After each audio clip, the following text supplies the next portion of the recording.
aquí tenemos varias resoluciones de la Corte. Vamos a ver cómo la Corte resolvió en el 2020 esa cuestión de que quién es competente si hay o no bienes. Y aquí la Corte resolvió una cuestión, una contienda de competencia que se dio entre el juez de paz de Caapucú y el juez de primera instancia de Paraguarí.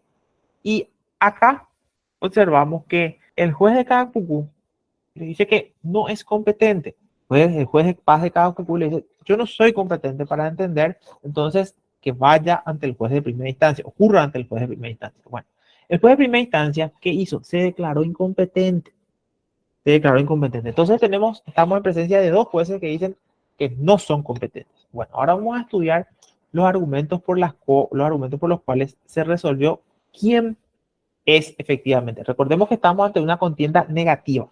Dos jueces dicen que no son competentes, pero bien, alguien tiene que ser competente y eso lo va a resolver la Corte. Aquí, al respecto, son dos normas que debemos tener en cuenta para determinar a quién corresponde la competencia para entender en el presente caso. Así, por un lado, está el artículo 38 del Código de Organización Judicial que dice: los juzgados de primera instancia en lo civil y comercial conocerán todo asunto o juicio cuya resolución no competa a los jueces de paz letrada, a los jueces de paz del foro respectivo. Entonces está diciendo, lo que no es competente es juzgado de paz ni letrada es primera instancia. Bueno, entonces vamos a la siguiente. La otra normativa es el artículo 1 de la ley 6059/2018 que dice, ese artículo 1 inciso B, los juzgados de paz en lo civil, comercial, laboral y en la niñez y en la adolescencia conocerán las acciones posesorias y acciones sucesorias de las propiedades rurales de hasta 50 hectáreas y las urbanas cuya evaluación fiscal no exceda de la cuantía atribuida a su competencia. Bueno, ¿y acá qué hacen? ¿Cómo interpreta la Corte? Aquí ya vamos a lo medular de su análisis. Realizando una interpretación conforme a las normas precitadas, podemos traer con certeza las siguientes conclusiones. Los juzgados de primera instancia en lo civil son los órganos competentes por antonomasia, es decir, como regla general, sí o sí, para entender en los juicios sucesorios.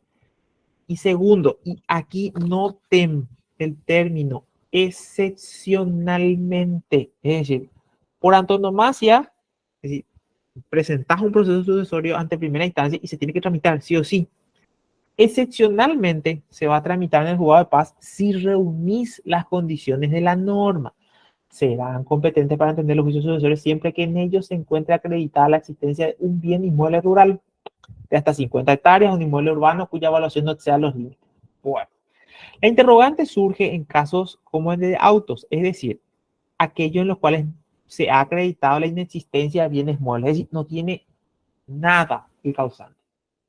Es esta a lo que los doctrinarios en hermenéutica jurídica determinan como el área o zona de penumbra de la norma. Es decir, la norma no estableció el caso o la situación en el cual el causante no tenga bienes. Entonces, en ese caso, ¿quién debe de entender? ¿El de primera instancia o el juzgado de paz? Ante todo, es menester tener en cuenta que en materia de competencia la doctrina exige una interpretación restrictiva.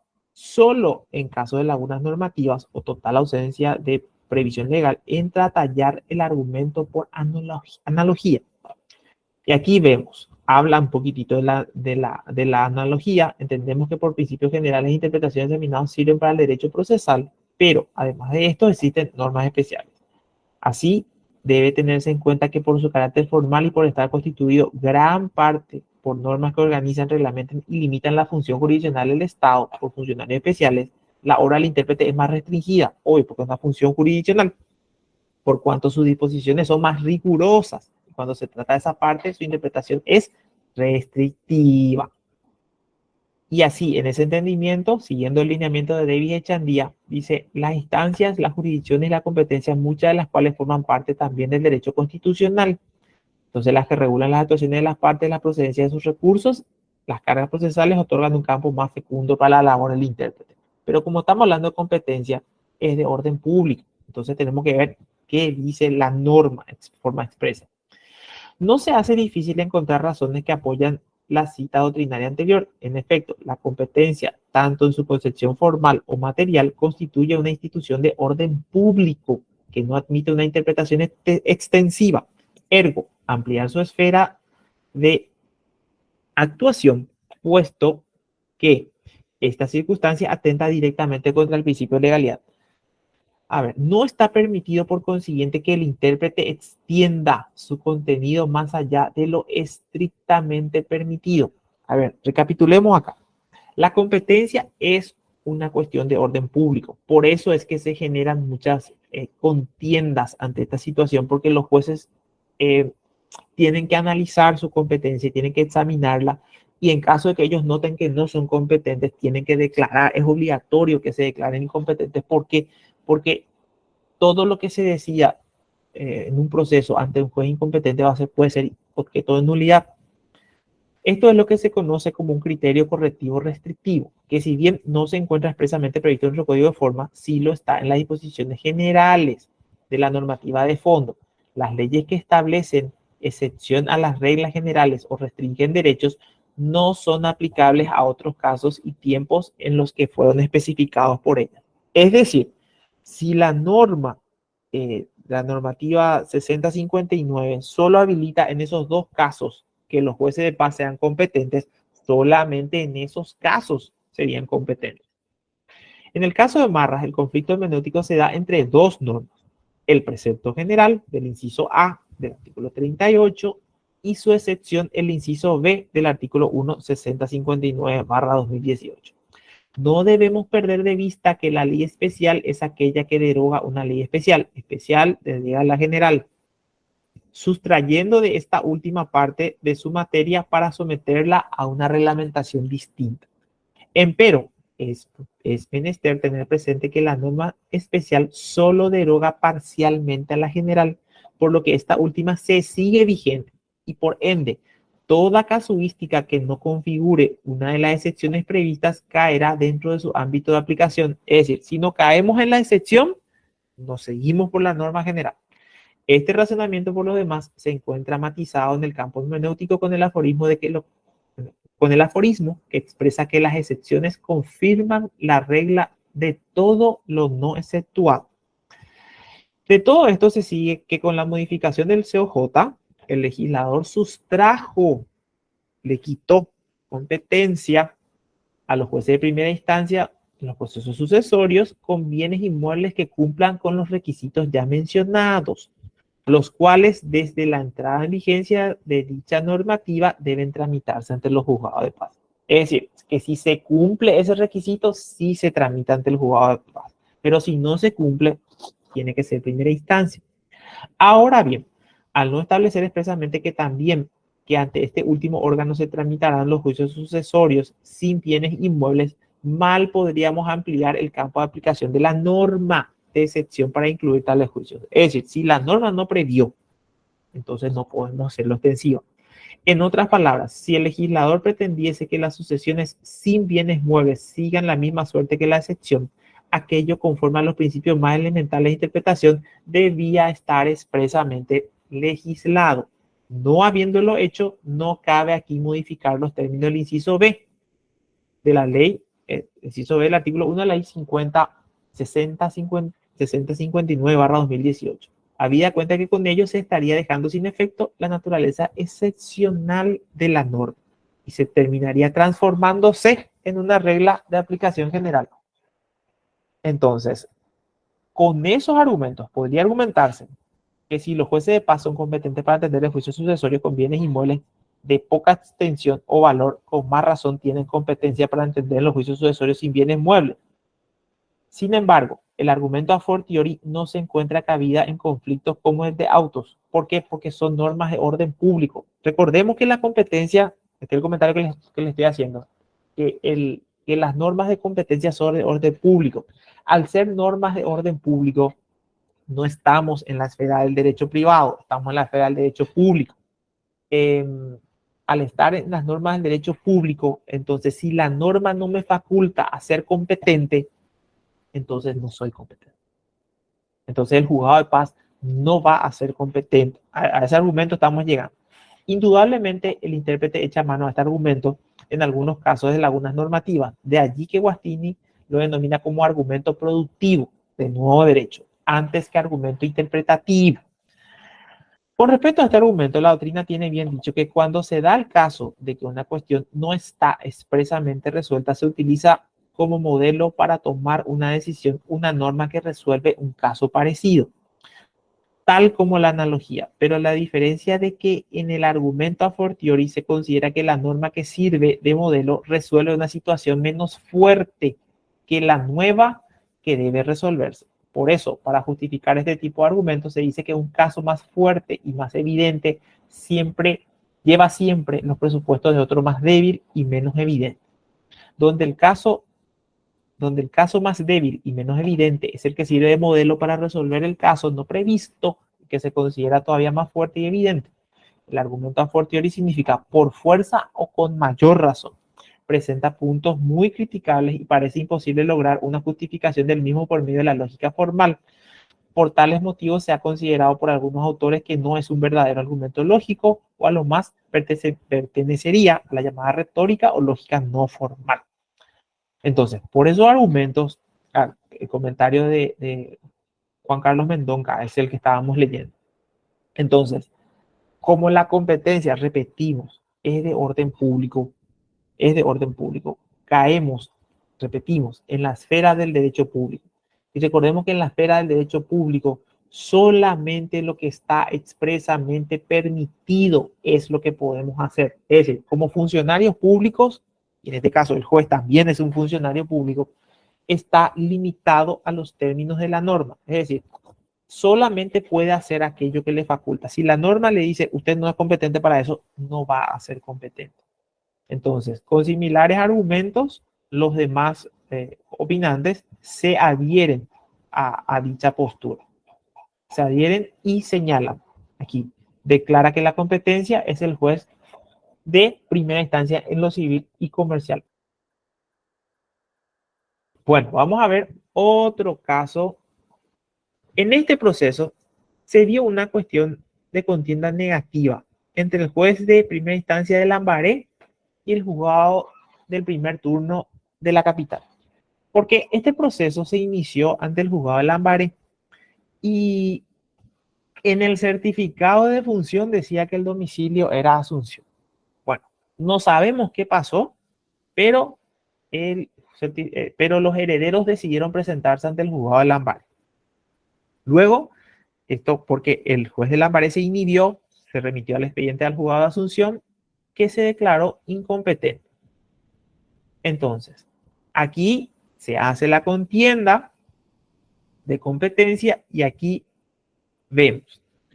No caben dudas de que aquí se produce una contienda negativa de competencia, por cuanto existen dos juzgadores que no asumen entender en el presente expediente. Ahora bien, la cuestión en sí misma y sobre todo la conducta del primer juzgador, él se apartó, leyó el certificado de función y se apartó.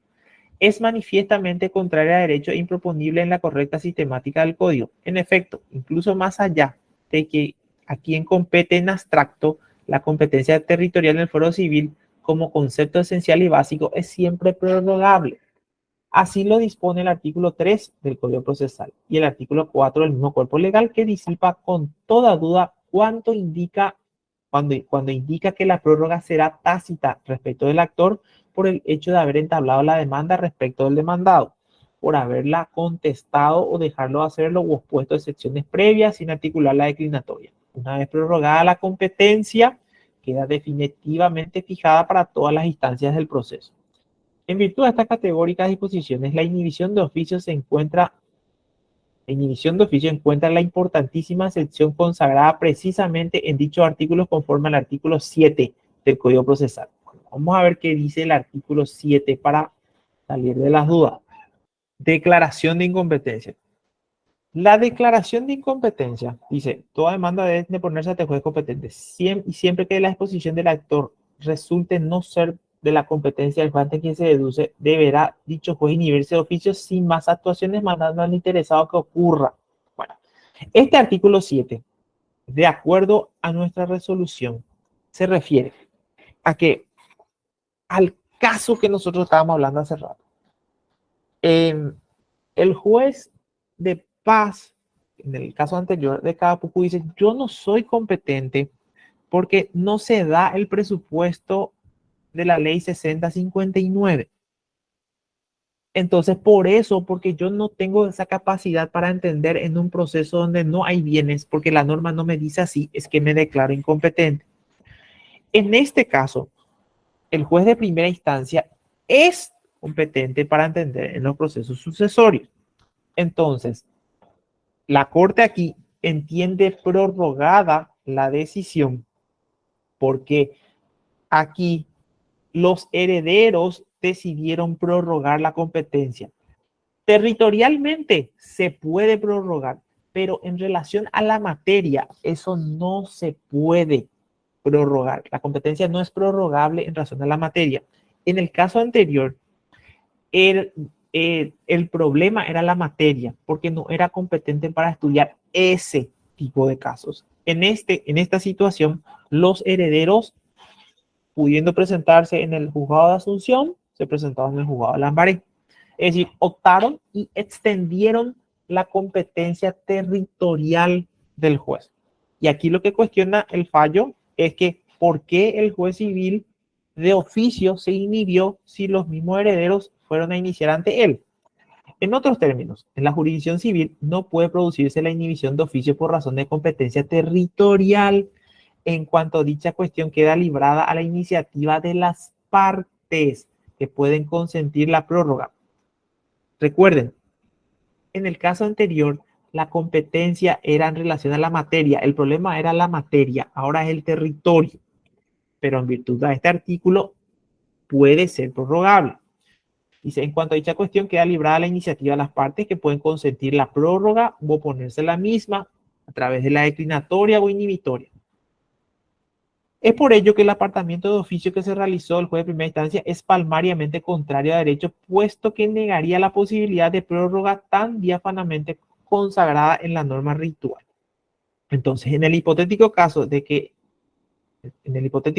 efectiva incompetencia del juez que previno, ella se hubiera prorrogado tácitamente en los términos del artículo 3, 4 y 7, que los herederos acudieron ante él. Respecto al actor, incumbiría a los eventuales interesados. Los interesados impugnarían en tiempo oportuno siempre que lo consideran conveniente a sus intereses, momento en el cual la cuestión habrá recién de resolverse conforme a las normas que regulan el supuesto que nos ocupa. En tanto, tal cuestión no se haya producido, corresponderá al juez que previno continuar con la tramitación. Entonces, aquí, ¿qué cuestionó? Que de oficio se declaró incompetente territorialmente, cercenando a las partes esa posibilidad de que concurran ante el juez que los herederos comparecieron a abrir la sucesión. Y aquí, ¿qué resuelve la Corte?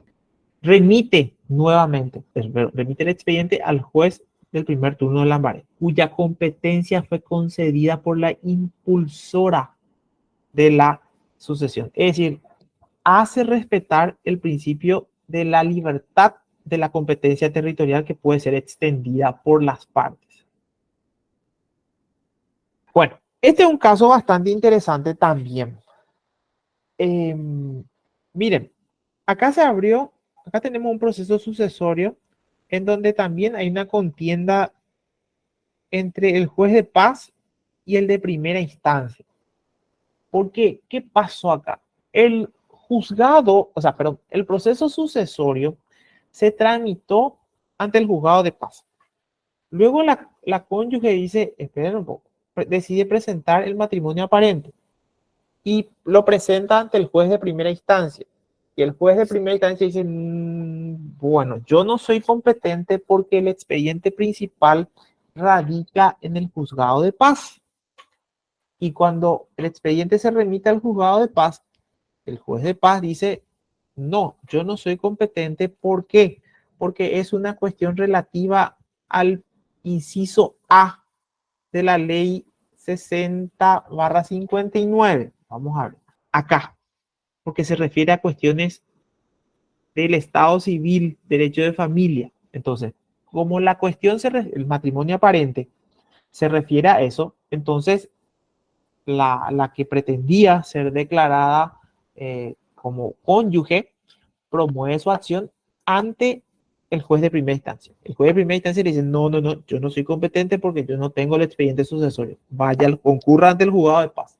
Y el juzgado de paz le dice, no, yo no soy competente porque de acuerdo al inciso A me excluye lo que se refiere al estado civil de las personas. Y allí se generó la contienda. Y ahí le responde la Corte lo siguiente.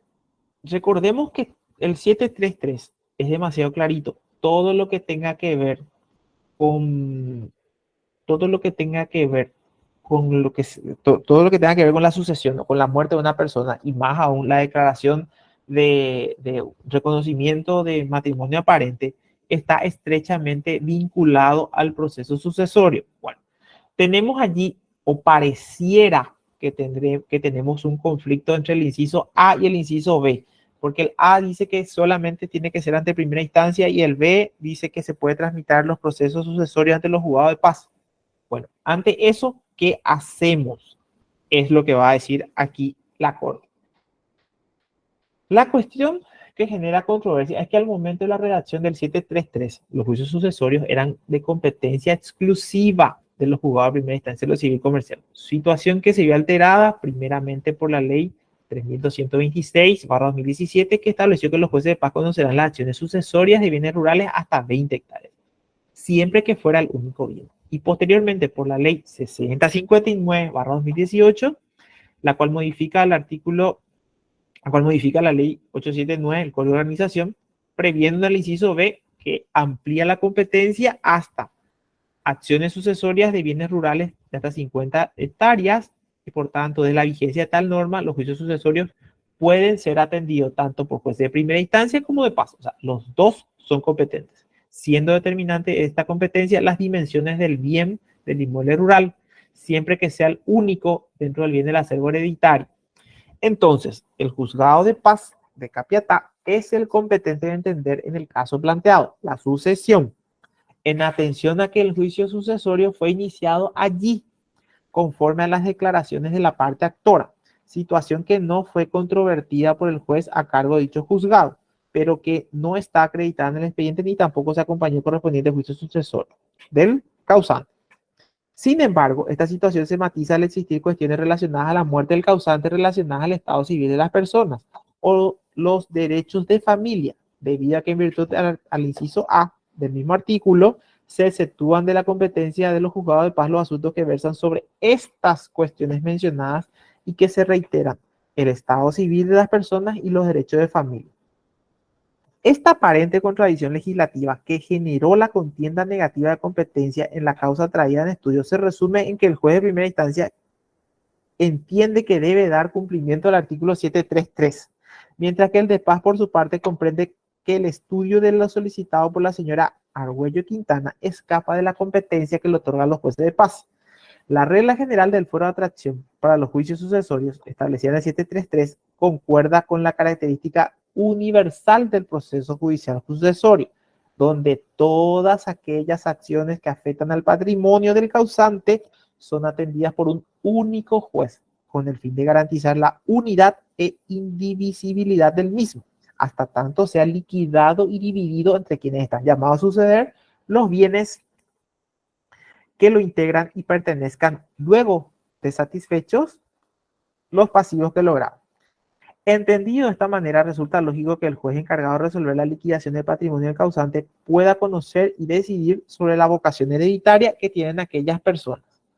Debe tenerse en cuenta que la vocación hereditaria está determinada por la ley, la cual puede estar fundada en una disposición utilizada por el causante, disposición realizada por el causante de la sucesión, o por la protección que la misma ley otorga a determinadas personas llamadas herederos forzosos, que es lo que venimos hablando, quienes adquieren tal calidad conforme al derecho de familia, debido a que se reconocen estos derechos a los parientes del difunto especificados por la ley. Bueno, a ver, un poquito más, vamos a ver. De tal forma, vemos que la cuestión a ser resuelta en la presente causa tiene que ver directamente con derechos de familia y el estado civil de las personas, cuestiones que por virtud del inciso A de la ley 6059 se encuentran expresamente exceptuadas de la competencia. No sería competente. Pero acá viene el argumento principal. Pero esta prohibición del estudio de las cuestiones de familia y el estado civil de las personas no rige, aquí, no rige si el estudio de las mismas debe realizarse en virtud de un juicio sucesorio que sea de competencia exclusiva de un juez de paz. conforme al inciso B. Es aquí donde se quiebra esa excepción establecida del inciso A y se amplía la competencia por el 733 porque el juez de la sucesión, porque el juez de paz tiene el expediente principal. A ver, ¿qué dispone que es el juez de paz el competente para entender en todas las acciones sucesorias? Entonces vemos que deben distinguirse dos supuestos en el caso donde se traigan a debatir cuestiones de familia y del estado civil, como acciones vinculadas a un juicio sucesorio y aquellas que no. Esta distinción tiene su fundamento en la disposición contenida en el 733, donde se establece que un único juez es el que debe de decidir la cuantificación del patrimonio del causante, la satisfacción del pasivo y por último, satisfacción del pasivo contra este y por último, contra la calidad de heredar y la correspondiente adjudicación a los herederos. Además, es concordante con la disposición citada con anterioridad, donde se otorga competencia al juez de paz para entender en todas las acciones sucesorias. La competencia, y aquí aclara mucho mejor, la competencia negada es para los jueces, para los juicios autónomos, es decir, eso que se van a iniciar recién, que comprendan derecho de familia y el estado civil de las personas.